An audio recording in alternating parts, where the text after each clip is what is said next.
Soft contact लेन्सेसमध्ये वेगवेगळे प्रकार असतात, जसे की डेली डिस्पोजेबल लेन्सेस म्हणजेच रोज वापरण्याची आणि फेकून देण्याची, असे 30 लेन्सेसचा पॅक असतो. मंथली कॉन्टॅक्ट लेन्सेस म्हणजे दर महिन्याला वापरणे आणि फेकून देणे. तिसरा जो प्रकार आहे तो कन्व्हेन्शनल म्हणजे एकच लेन्स वर्षभर वापरणे. एकच लेन्स वर्षभर वापरण्यापेक्षा मंथली डिस्पोजेबल आणि डेली डिस्पोजेबल याच्यामुळे इन्फेक्शन रेट कमी राहतो, हायजीन व्यवस्थित राहते आणि इतर डोळ्यांना इजा होण्याचं प्रमाण कमी असतं. त्यामुळं कन्व्हेन्शनलपेक्षा डेली आणि मंथली डिस्पोजेबल लेन्सेस वापरलेल्या जास्त योग्य ठरतात.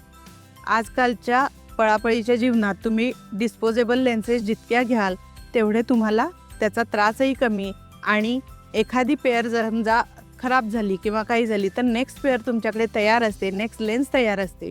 त्यामुळे या इझिली वापरू शकता.